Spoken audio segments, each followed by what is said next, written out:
At time with Jordan. Is this mic on?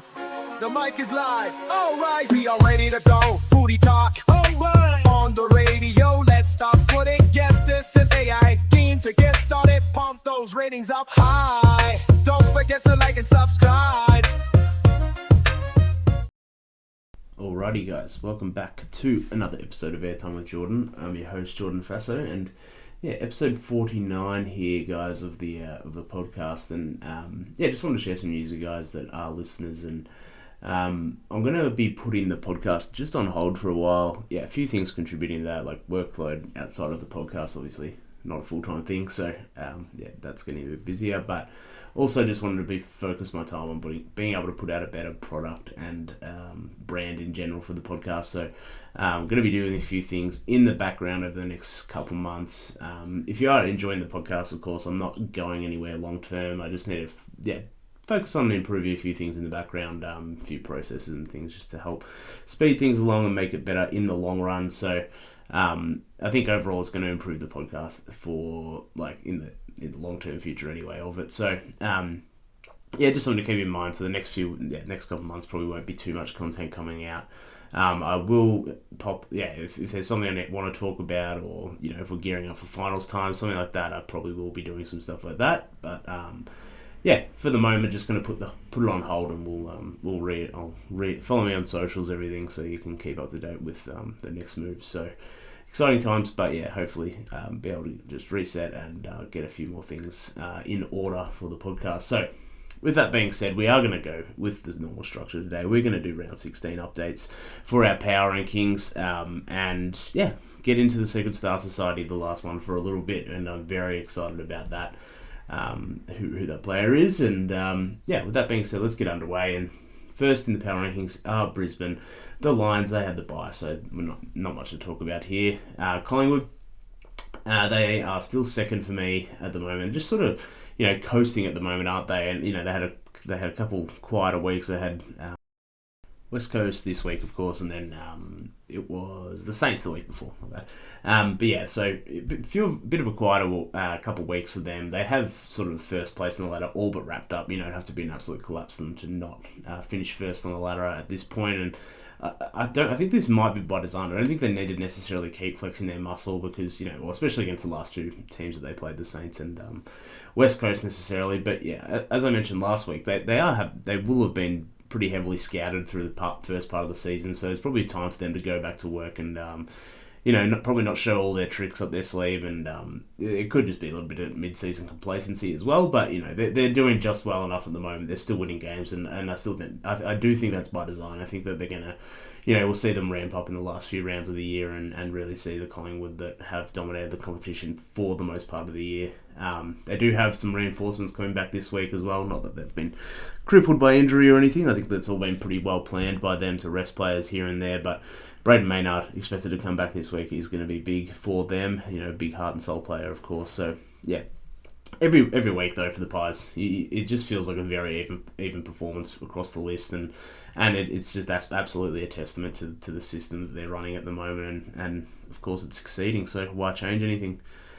The Cats, they're third for me, had the bye, not moving anywhere, so pretty solid up the top of the power rankings this week. But we do have the Doggies coming in at fourth as well. They played against the Swans on the weekend, and huge game for them to win. The Swans were very competitive in this one, and the Dogs are able to keep in touch with the top four, which is really important for them. Not often finishing in the top four has been probably their Achilles heel and cost them possibly some grand final appearances and premierships over the last few years. So, I think they should end up there based on their recent form in the top four, that is. And on the weekend, Sydney really challenged them in this one, despite the horrible SCG turf. For anyone that watched that game, it was like watching ice hockey out there. So, really, really bad in that left side of screen in the forward line there mainly. So, not great by the SCG, but luckily no one got seriously injured or anything. So, that's good, but back to the Dogs, I think, the most impressive thing for me in this one was that it wasn't really the usual suspects dominating for them. Like Bont, Ed Richards, Libba, Bailey, they all had pretty subpar games based on their standards, of course, not necessarily bad games. objectively, but Heaney, Warner, Goulden really dominated the game through the middle. I thought, especially Heaney, he was definitely the best player on the ground. I thought he's amazing. Sorry, this is not a Swan section, but just sort of thinking out loud a little bit there, but. What the point I'm getting to is that it meant that the others did have to stand up. Sam Darcy, of course, a lot of talk about him, but yeah, he was great in parts of this game. I do still think if there was an open draft in the AFL, he's probably the first player to be taken in that draft. But the main one was Joel Frazier. He's just fucking elite. He's so good at the moment and felt like he was everywhere on the ground. Played primarily on the wing, played a tiny bit through the middle, but yeah, he had 23 touches, 87% disposal efficiency, 6 intercepts, 9 score involvements, and 4 goals from the wing. So yeah, he is coming along very, very nicely, and is probably the best player from the draft last year, I would say, at this point in time. Performing the best. I'm not necessarily projecting forward, but yeah, he would definitely be in the first couple of picks if that was a redraft right now. I think he's, the doggies have absolutely developed him perfectly at the moment. So yeah, really, really impressive game from Joel Frazier. Fifth on the power rankings are Adelaide. They got the job done against Richmond. Everyone knows sort of how high I am on the Crows, and nothing really changes here for me. They had an easy win against the Tigers at the G, which was really, really low attended game as well. I don't have the number, but it was just, it was a tiny bit wet, but yeah, there was not a great turnout for that game. And I sort of spoke about how quickly I think that they can truly contend, and how that might sort of depend on Daniel Curtin and Isaac Rankin, the two players that I sort of highlighted a few weeks ago, and just on Daniel Curtin, he absolutely had his welcome to the AFL, or sort of breakout game, I guess, in this one, and he was incredible, and he was the highest rated player on the ground first and foremost. He had 26 touches, went at 80.8% disposal efficiency, 7 inside 50s, 8 intercepts, and 4 of those intercept marks. 11 score involvements for him, and 2 goals. And it was good to see he played a couple centre bounces as well. So they were experimenting with things with him in there, and really, really high on Daniel Curtin. Probably was a little bit late to him. I thought, where's he going to play? But he's sort of played a bit everywhere at the moment, which is not necessarily a bad thing. I think they've done that to expose him to different parts of the ground, and he's really settled in on the wing there. And if he's going to go into the inside into centre bounces, then they're just going to be huge with him and Jordan Dawson in there. That is going to be a very hard group to stop at the centre bounces and around the ground in stoppages. So yeah, he's just really emerging as a young star of the competition, and if he keeps improving, it could be this year that they're contending, not next. And that's me. I've been pretty high on them all year, so I'm who knows? The sky's the limit for this team if those two, in particular, Curtin and Rankin, do take their game to the next level, I think. Freo, I've bumped them up. Did I bump them up? Yes, I did. I bumped them up a spot this week. They're 6th on the power rankings at the moment. Sorry, my numbers are just a bit skew here. But yeah, they sort of did it in a pretty ugly way. The Saints really challenged them in this one. And I have said that, this run of form where they've won 6 in a row now, it has happened to be against poorer quality teams, and it wasn't. This win doesn't necessarily prove that wrong, but I am starting to really believe in the overall effort and quality in this group, plus the people who are to come back into the team as well, Alex Pearce and Hayden Young, of course, as well. So, the combination of that you can't argue with the winning streak. They're winning games, they're doing what they need to do, but I think overall this team plays with such effort, and they have a lot of top-end quality players as well. And it was one of the first times I thought that Luke Jackson and Sean Darcy both looked good in the roles that they played. Luke Jackson didn't dominate as much as he has over the last sort of 5 weeks or so, but I think that he took the mark that sealed the game and kicked the goal as well after the siren. But I think that they both really played well when they were in the ruck. Sean Darcy kicked a goal as well, which love to see if he's going to be able to hit the scoreboard more. I doubt it, but he played with a lot of effort, I thought, and Rowan Marshall definitely won the ruck battle against them, but I thought that they were both effective in this one, which is something that I have not seen that often when it comes to these two. So really good to see from them. Another player I want to highlight from Freo is Josh Tracy. I've talked a fair bit about him as well before, but he's one of the key forwards in the competition that every team really wants or needs. I think, his effort level without the ball is huge. He just launches at everything. He's chases all day and all while sort of being able to kick a bag as well. And I think he's like a bit of a supercharged Dan McStay. Like he's definitely like he can be your focal point if you need him to be, but he's also very scalable. I think he can play a smaller role that bring the ball to ground sort of role and just do that, or he can go out and kick you 5 or 6 as well. So I think that having him in your team really allows you to sort of mix and match that forward group a bit, which I really like for them. They have a lot of good pressure forwards as well at the moment. So yeah, I think that they're just looking very, very good at the moment forward of the ball. Teams refuse to tag Jordan Clark as well, and I thought the Saints might have done that at the start. I saw Windhager start up forward, and thought maybe he's gonna there's a chance he's playing up forward and they're going to play the centre bounce game with who they had in there and try and break even, and he might tag someone else. But I think unfortunately he did not go to Jordan Clark. He was sort of a bit roaming in this one. I don't think he really had as hard a tag as he had in recent weeks, but yeah, Jordan Clark was just able to do whatever he wanted on the day. He had 31 touches off half back. He had 14 intercept possessions, and the Saints really couldn't get through him. And he had 6 score involvements as well from the back half. So really, really strong game from Jordan Clark, I thought. And if Hayden Young comes back and gives this Dockers group the size and physicality that I think that they sort of need inside in the midfield, and especially the centre bounce group. Then I might have to be even more in on this team. They are looking very good at the moment, I think. And despite the quality of the competition, I think I am buying what they're dishing out at the moment, which I've said that before with Freo, so you never know. 6, we have the Hawks. They dropped a spot, just I think because I'm believing a bit more in Freo at the moment. And yeah, as a fan, very fun performance from the Hawks down in Launceston to make it 9 in a row down there. Love seeing the continued development from Nick the Wiz Watson.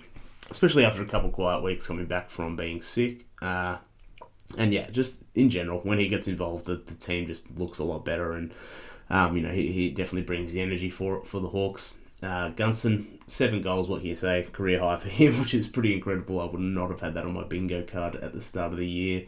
And Mabior Chol as well, really providing a lot of value here. And I think he is becoming a genuine star key forward in the competition. He's just performing every week, and even in his quieter weeks, he is able to bring things that other key forwards aren't able to do, and that is pressure.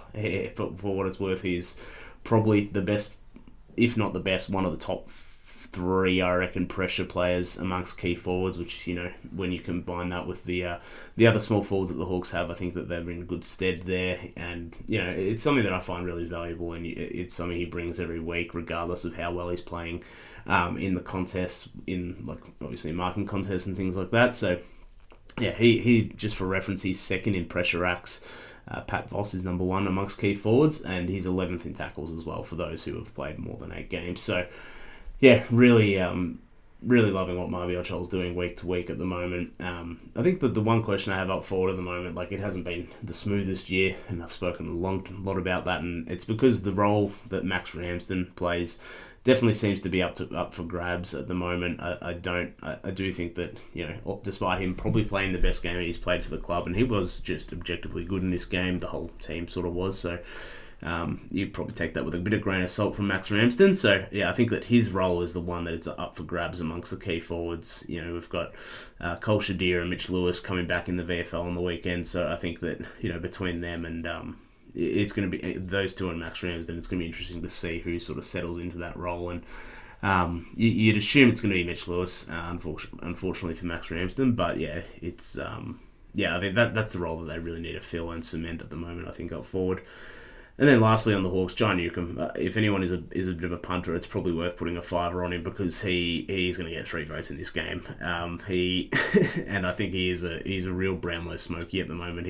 He's polled well in previous years, despite Hawthorn, obviously played finals last year, and he polled pretty well. I think he had a top 10 finish. So the fact that he's been Hawthorn's most consistent performer across the season, they've won enough games to sort of justify me thinking that someone from Hawthorn's going to poll well, and if I had to put money on it, he would be the one. So yeah, little bit of a smoky for the Brownlow, I think, at the moment. We have 8th, the GWS Giants. They didn't move up or down. They had the bye last week, so yeah, nothing on the Giants. 9th, we have the Gold Coast Suns. They haven't moved either for me.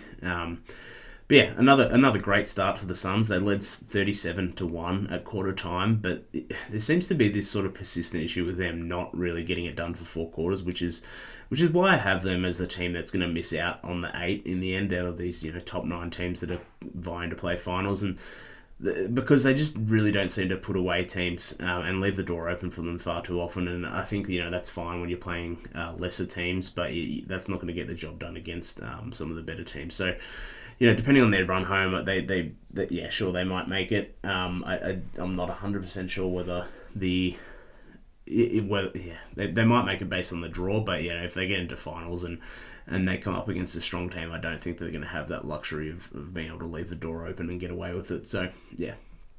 But on the positive notes for them, I do have to shout out Matt Rao, my boy. After I did shout out Noah Anderson last week and his performance across the season, and especially the game last week, but it really is a 1A and 1B situation for them in the midfield. They're both just as important as the other one, and have become absolute stars of the competition. And Rao also re-signing for another 2 years, I believe, is just huge for them to keep the talent up there. And exciting for them to build this midfield core out, especially. And yeah, Matt Rao in this game against the D's was the second highest rated player on the ground. He had 24 touches, 19 of those contested, 12 clearances, 9 score involvements, 11 tackles, and 37 pressure acts, which is just a crazy amount from him. And just for reference, the next closest on the ground was Braden Fiorini with 25, so he's had 12 more pressure acts than any other player on the ground. And he's just one of the hardest working players in the league, and love watching Matt Rao play. Coming up 2 spots are the Swans. I was sort of probably held on hope for a bit too long with the Swans, and I did tip them in this game because I thought they might get up and about being at home. 2 stars back the week before in Papley and Goulden, but I think that they have left their charge a little bit too late here. I don't think they're going to make it mathematically, but I knew they would be a better team with Papley and Gordon, of course, but I sort of underestimated how much exactly. And Papley is really the identity of this team, the barometer, if you will, and Gordon is just such a connector with his kicking. Like, whenever he touches the ball, you just really trust what he's going to do with it. And I don't think there's many better kicks in the league than Errol Goulden. He's just unbelievable to watch play, and really, I think especially Goulden, I think underestimated his level of connectivity between the forward line and the back line, and also just giving, taking the pressure off Warner and Heaney as well in the middle. And I don't think it's a surprising thing that we saw Isaac Heaney be able to play more forward in this game because Goulden was back. Of course, Heaney kicked 5 goals, and if he's able to do that, then their forward line looks a lot better, because all of a sudden you've got Papley and him there, and you're not relying on Hayden McLean, your Joel Amadi, etc. to kick goals. So I think they are a little bit similar to the Blues in the way that they do rely on their top guys to a greater degree than a lot of other teams. And if 2 of them are missing, then they're going to be well off the pace. And I think that's essentially what we saw for the most of the part of the year, unfortunately for them. And I think that the difference with them is that their elite guys are all really, truly top tier at their position. I don't think there's many better midfielders in the competition than Isaac Heaney, Warner, and Goulden. They'd all 3 of them I'd probably have in the top 10 of the midfielders in the comp, and in Heaney's case, probably top 3, and he's probably not 3 or 2. But I think that, as I said, left the run a bit too late, and probably not that surprising that they've been well off the pace given the misses that they had this year. And we'll see how they go, but I think too much too late here for the Swans. Port, they stayed 11th for me. Another solid performance by them. They obviously flogged Carlton in this game. The game was pretty much over at half time, but I think that they were sort of the beneficiary of playing the Blues this week. Miles Bergman was an absolute beast. He had 25 touches, 2 goals, 17 pressure acts as well. So really love what he's being able to do in the midfield, that he's getting more time in there, and he's another one of these success stories of half-back who's been able to successfully go into the midfield like a Hayden Young has done, and Ed Richards in the last few years. So he's the next one in that sort of group that is... Ignore my dog. In that group that is, successfully playing in the midfield after starting his career across halfback. So being able to play both of those positions really strongly. And also, they have Connor Rosie, who's playing that role at halfback now, who's probably not as defensive-minded as Miles Bergman is, but, to have those two to be able to rotate through there. You have Jason Hall-Francis, who can play in the forward line as well. Like, their midfield is really, really nice in terms of their versatility, and I think, they might struggle over the next few years to build around that, but if those guys are able to, keep improving and, add, like, as I said, they are versatile already, so I think that, they have the ability into, like, the upside for that group is pretty high. It's just a matter of what they put in around them. And Joe Richards as well deserves a bit of a shout out. He's looking very, very good as well for Port. The team they beat, Carlton, I've dropped them 2 spots. I've put Sydney and Port above them finally, and I was sort of holding on hope for the Baggers for a bit, but where do you really start? I'm not necessarily surprised. I wasn't really surprised last week, but especially after last week, I thought that this would be an issue again. They didn't get any of the top guys back, that they were missing, and sort of the fact that Krupa was really crook on throughout the week, and you could tell absolutely on what was it, Thursday night, I think. So he was not looking great, and Jacob Wiedering as well was so underprepared. His ankle did not look ready to go. So there's. They really had no shot in this one, and it doesn't excuse the effort that they came out with. Like, that stuff is really, really poor at the moment, and it looks like that there's some real, I don't know, not about chemistry issues, but just like cultural issues at the club right now. Everyone just seems to be a bit depressed down there and might have the blues, if you will. But genuinely think that they would have lost almost against anyone this week with that sort of context in mind. And I do think that we need to realise that maybe this team is not that good, and that there is a pretty hard ceiling on this group because they're aging, and they aren't, and like the players who you consider their best players and the ones that you absolutely need in the team aren't even really the best in their positions anymore. You could probably have argued 2 years ago they all were. Cripps winning Brownlows, Charlie Curnow winning Coleman's, Sam Walsh won Finals Player of the Year, the Gary Ayres Medal, of course, in 2023. Jacob Wiedering was an All-Australian fullback last year, and arguably better even the year before that. Harry, everyone knows about his drop-off, and Adam Sard as well, if you want to consider him in that regard as in that group. I think he's dropped off significantly as well. So all those guys really, really deteriorating has influenced the Blues falling off in form, and there's really been no development from any of the other players outside of Tom De Koning, of course, who is leaving in all likelihood. So I think the only other two that you'd point to are Cooper Lord and Jack Silvani as well as improvers, but those guys developing hasn't really counteracted the drop in form of their top guys though, and it's pretty clear that the regression of their stars and lack of progression of anyone else on the list has really put them in no man's land at the moment. So it's going to be interesting to see if they can regroup next season and get Jagger Smith in, and maybe he provides a bit of spark to this team that they desperately need at the moment. The Dons, they had the bye as well, so we'll skip them. They were 13th in the power rankings.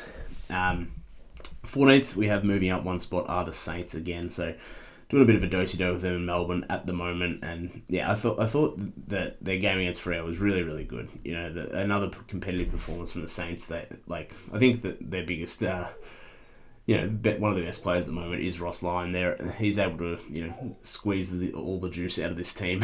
He seems to be able to do that a lot. But, they were able, tactically though in this one, I think, their ideology to squeeze the middle part of the ground by bringing heaps of numbers around the ball, for the most part, was able to limit the influence of the Freo mids. And, it did work for a while, but, as the game sort of drew on, they weren't able to spread out of that as well as they were in the first half. So when they did get the ball, which they did a fair bit, Rowan Marshall had a lot of clearances and Jack McRae played well as well, but they just weren't as potent offensively as the game went on because, they were trying to collapse and then expand a fair bit around the ball. And Just offensively, though, forward of the ball, you can sort of see why Liam Henry wasn't getting a game. It's one game back, so maybe a little bit harsh to judge him on that. But he had a nice goal, and gave the crowd a shush sign, but he was pretty quiet after that as well. So I don't know whether he shushed himself. So yeah, he's a bit fumbly, indecisive, I thought, and it's probably a bit accurate for like an accurate depiction of the rest of the forward line as well in general, because the backs are elite. The mids, led by Rowan Marshall and Jack McRae, are getting enough clearances to sort of give them a chance, albeit not the best delivery across the comp. But I think that the forwards just sort of lack overall talent. Dan Butler is a VFL player. I think we can safely assume that. Liam Henry, as well, as I just said, is probably as well, unless he finds some form in the back half of the year. Jack Higgins has really gone downhill the last few weeks. I still love him, but he's just not finding the same form. Mitch Owens could possibly be the worst set shot of goal at the club. I would not trust him to kick a goal from a set shot at all. He's just pretty hopeless there. And Cooper Sharman, I know I nominated him as a Secret Star Society inductee last week, but he is just inconsistent as well in his efforts, and they're all a bit fumbly, and they're just there's just not enough forward of the ball for the Saints at the moment. And I know that they're targeting Tom De Koning, and they're missing Max King and stuff, but even the smalls that they have down there, are they really going to be? I think they need to really, really focus their efforts on getting those sort of talents in, and I know that you can see why they were trying so hard to get Tyson Stengel down there last off season, the one before that, I think. But it's I don't know. It's not looking great forward of the ball for the Saints at the moment, I don't think. 15th, we have the D's. They dropped a spot on the weekend. A bit of a loss to Gold Coast, and they're just not that interesting to me. They had a late charge in this game, but as I sort of said in the Gold Coast section, that's sort of a theme of the Gold Coast game at the moment, rather than something that the D's can sort of go and take away from this game. And they dropped Caleb Windsor before last week, and it's certainly a choice to make. I don't think he's the issue, and sort of making a point of dropping him. I don't know, when you have senior players who are performing worse relative to their expectations is pretty, I don't know, just inconsistent logic there for me, and would not want to be a D's fan right now. The kids are not looking great outside of Harvey Langford, after a bit of a resurgence, and after a bit of a resurgence overall after the start of the season. It's really starting to feel like that part of the season again. The vibes are off again, and Max Gawn is frustrated at every game now, it seems. So it looks like he's pretty not checked out. He's still trying, but just emotionally, just spent.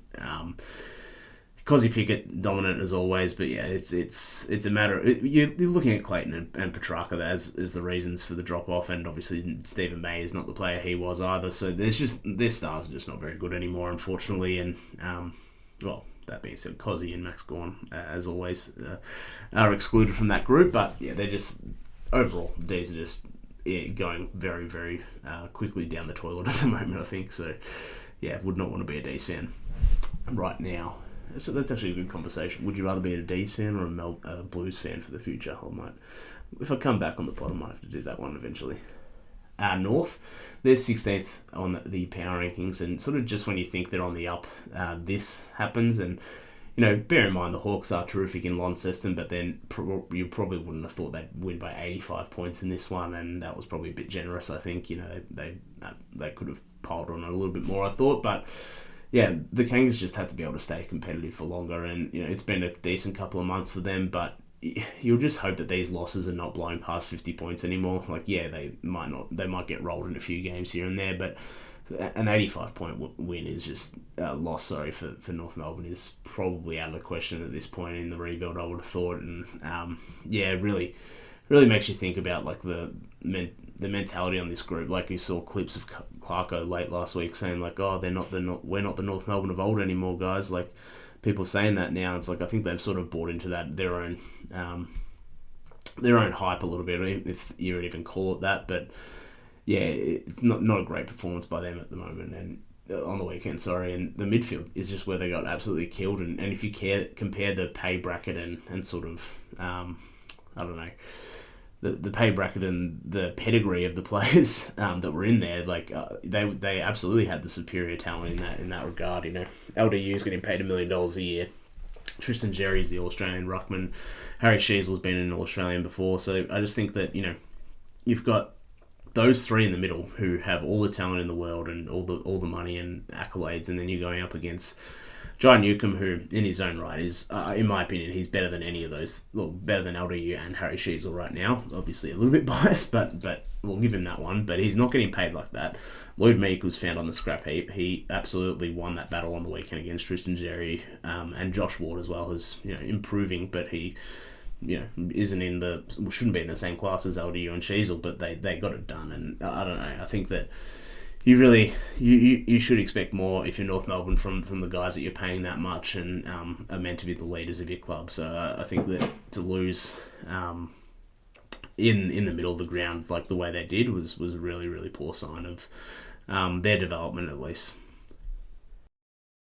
Coming in at 17th in the power rankings, no movement here are Richmond, and I think that the most interesting thing about this game was the Tom Lynch stuff, unfortunately, for the Tigers, and you've got to talk about it, I guess. And I said a few weeks ago that he just looks like an angry old guy who can't impact games anymore. He can't get any separation. He can't jump. He can't do anything positive out there anymore, and other than hit people, and that's what we saw on the weekend, which is obviously it's not positive, but that's the only contribution, good or bad, he can make to the game at the moment. And he had 5 free kicks against in the first half. Just an absolute no-show, and it's been a trend. Like, he's been angry all year. He's only kicked more than 3 goals, or 3 goals or more 5 times in the last 3 years as the team's only key forward. So, I know he's been injured as a part of that and suspended as well, but I think that just comes down to the fact that he isn't very good anymore. And, I think Tigers fans, there might have been some hoping to sell him at the end of the year to Gold Coast or wherever, but you'd be pretty disappointed to see his value drop to an all-time low. And I think he's probably done as a regular AFL player after this year. And maybe he can go somewhere and play like a Sam Day sort of role, like what he's doing is at Brisbane at the moment, just being a bit of a stopgap key forward. But in terms of physically, he looks absolutely cooked for AFL level, and I'm not saying that overall. Like, I'm not one to talk about people's physicalities. I'm just a fat dude talking footy. But I think that overall it's pretty clear that he's not up to AFL standard anymore. He's really fallen off a cliff, and I think he's really checked out since the grand final. And since the grand final eras, and I think that probably goes the same for a lot of their senior players at the moment. It's they've brought in a lot of kids, and you do have to applaud them for being bold in terms of trading out and getting value for the people when they did, like the Shea Boltons of the world and things like that. But the risk you do run in holding on to the veterans that you did is that there's no incentive for them to play hard, and they don't end up actually helping the young players. And I think for the majority of the year that they have done that pretty well, the Tigers senior players. But the last it's actually coincided with Dan Prestia coming back, that he's been really, really, like, since that point in time, maybe was it 4 weeks ago or 5 weeks ago, the senior players have really fallen off a cliff after that GWS game. And I think that it's not great for the players' development, the young guys and stuff. So hopefully they can come back next year, and maybe they do go out and get some sort of mid-age guys who are going to be fighting for spots, and sort of creating some competition in that list at the moment and setting some examples, because I don't think that the senior players are currently doing that right now. And disappointing as well to see Adam Uze make more excuses for his players. He's defended Noah Bolter and Tom Lynch for their actions this year, which and trying to victimise those guys, which is just not applicable in this climate, I don't think. So really poor to see the leader of the club acting the way he is. 18th, we have the West Coast Eagles, and I think it's slowly getting better. It's hard to tell because it's growing so slowly, but I don't know. Overall, it still feels a little bit off this rebuild. They really don't have a much substance to them other than outside of Harley Reid, and of course, and getting Tom McCarthy feels like they've absolutely found gold out of nowhere. It's but that's not enough to just start a rebuild with just finding him and a few other interesting pieces, like with I've talked about them ad nauseum, I think, this year, the West Coast young players. But when your senior players aren't good and aren't competitive, then this is sort of what you get, and there's no like people to learn from, so to speak. And I think that's what it comes down to for Harley Reid, and how he's been pretty disappointing this year. Like, the circus sort of continues with him, and the expectations on him being way too high. I still think, I think that's fair to say that everyone's expecting a lot and for him to carry the team, but I don't really know how you expect that to happen each week when, his role models or senior players in the midfield are Tim Kelly, Jack Graham, and Brady Hoff, who's played, 2 more seasons than Harley Reid at this point in time. And Brady Hoff played great on the weekend, might I add, but, those 3 guys aren't, like, I don't know, they're not the type of guys you want to surround the next star of your team with. And, I think there's definitely a correlation here between him playing his best footy when Elliot Yeo was in the team primarily last year. So Elliot Yeo was absolutely on fire to start the season, and having Harley Reid to be able to bounce off him and not get crushed in the midfield, and for him to not have to do everything all the time was probably...